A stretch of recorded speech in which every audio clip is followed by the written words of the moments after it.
5 عالم خلق کے اجزاء ہیں اور 5 عالم امر کے. عالم خلق یعنی دنیا، عالم امر یعنی کہ اوپر کا. تو عالم خلق کے جو 5 اجزاء ہیں وہ کیا کیا ہیں؟ دیکھیے انسان کی جو بناوٹ ہوئی ہے وہ نفس، آگ، مٹی، ہوا اور پانی، ان 5 چیزوں سے انسان کا جسم جو ہے وجود میں آتا ہے. کس سے کس سے آیا؟ آگ، نفس، ہوا، مٹی، پانی اور کیا رہ گیا؟ آگ. یہ یاد رکھیے گا کہ عالم خلق کے جو 5 اجزاء ہیں ان کا نام کیا ہے؟ عالم خلق کے. یعنی انسان کی جو پیدائش ہوئی ہے، انسان کا جو وجود عمل میں آیا ہے، جو انسان بنا ہے وہ کن کن چیزوں سے بنا ہے؟ وہ بنا ہے نفس، ہوا، پانی، مٹی اور آگ سے. اب یہ 5 تو عالم خلق کے اجزاء ہو گئے اور 5 عالم امر کے اجزاء ہیں اور انہی کو لطائف امر بھی کہتے ہیں. انہی کو لطائف امر بھی کہتے ہیں. وہ کون کون سے مقام ہیں؟ وہ ہے قلب، روح، سر، خفی، اخفا. اب یہ بھی انسان کے جسم میں ہے. ہر سلسلے نے اس کی نشاندہی الگ الگ کری ہے. سلسلہ سہروردیہ نے نشاندہی کچھ الگ کری ہے. سلسلہ قادریہ کی نشاندہی وہی ہے جو سلسلہ سہروردیہ کی نشاندہی ہے. سلسلہ چشتیہ کی نشاندہی کچھ اور ہے اور سلسلہ نقشبندیہ کی نشاندہی کچھ اور ہے. تو یہ 5 لطائف جو ہیں عالم خلق سے اور 5 عالم امر سے. عالم خلق سے جو ہے وہ کیا کیا ہیں؟ نفس، مٹی، ہوا، پانی اور آگ. انسان کا وجود اتنی چیزوں سے بنا ہے.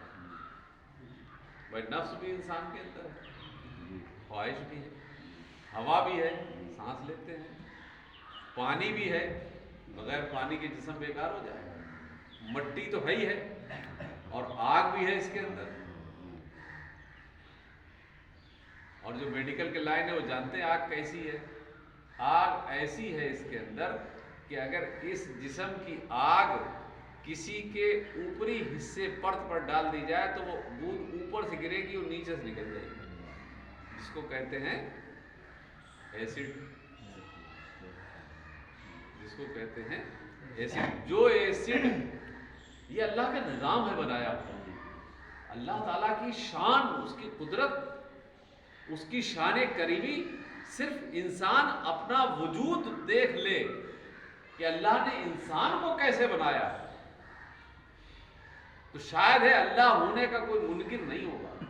یہ جاوید اختر جیسے جاہل لوگ جو اللہ کا انکار کرتے ہیں وہ انکار نہیں کریں گے صرف اپنی ساخت پر، جسم کی بناوٹ پر اگر وہ غور کر لیں کہ جسم کیسے بنا.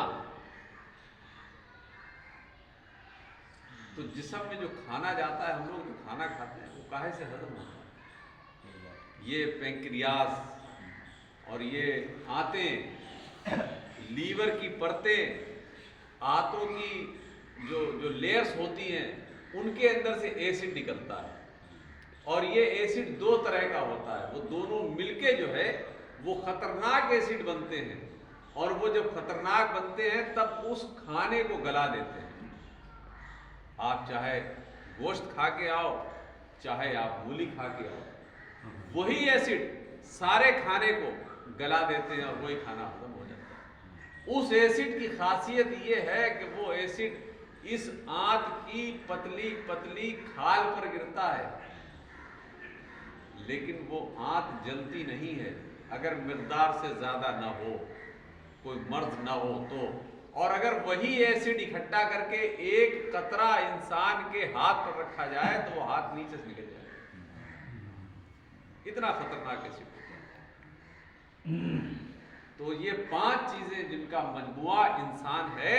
اسی طرح سے روحانیت میں بھی 5 مقام بتائے گئے ہیں جن کو لطائف خمسہ کہتے ہیں. خمسہ مانے 5. لطائف خمسہ کون کون سے ہیں؟ قلب، بتاؤ اور اخفا. اب یہی وہ مقام ہوتے ہیں کہ سالک جو ہے، یعنی جو شخص کسی مرید، کسی پیر کے پاس جا کر کچھ منزل کی تڑپ لے کر جب پیر کے پاس پہنچتا ہے اور اس کا پیر اس کو سلوک کی منزلیں طے کراتا ہے، تو سب سے پہلے وہ ان لطائف کو ذاکر کرتا ہے.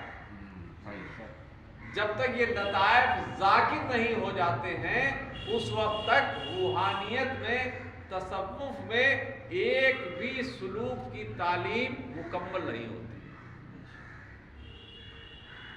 سب سے پہلے ان لطائف کا ذاکر ہونا بہت ضروری ہے. تو وہ ایک کہاوت ہے کہ کچھ گڑ ڈھیلا کچھ بنیا ڈھیلا، کچھ تم ڈھیلے کچھ ہم ڈھیلے. تو اس کے لیے تھوڑا سا وقت ہونا چاہیے. اور جن لوگوں کے اندر شوق ہو، جذبہ ہو، وہ تھوڑا سا وقت نکال کے آئیں اور ڈائری لے کے آئیں، وہ اپنی ڈائری بنائیں تو ہم وہ ساری چیزیں ان کو نوٹ کرائیں تاکہ آنے والے وقت میں وہ چیزیں ان کے کام ہوں. بہرحال یہ 5 لطائف کے بارے میں میں نے آپ کو بتایا. لطائف قلب، لطائف روح، لطائف سر، لطیفہ خفی اور لطیفہ اخفا. ان کا مقام ہم بتا دیں جو جن کا ذکر ہم کرتے ہیں. لطائف قلب الٹے پستان کے الٹی طرف پستان سے 2 انگل نیچے بائیں طرف کی سائڈ میں دبا ہوا، یہ ہے لطیفہ قلب. لطیفہ روح داہنے پستان کے دائیں طرف 2 انگل دبا ہوا، یہ ہے لطیفہ روح. اور لطیفہ سر بائیں پستان سے 2 انگل اوپر داہنی طرف دبا ہوا. لطیفہ خفی داہنے پستان سے 2 انگل اوپر بائیں طرف دبا ہوا. اور لطیفہ اخفا دونوں پستانوں کے ٹھیک بیچوں بیچ میں، اس جگہ یہ پستان ہے ٹھیک اس جگہ، یہ لطیفہ اخفا.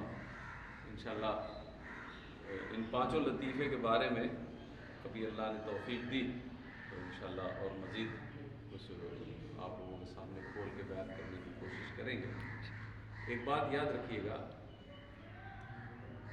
نیکی کتنی بھی چھوٹی ہو، بظاہر کتنی بھی چھوٹی ہو، اس کو کبھی چھوٹا نہیں کرنا.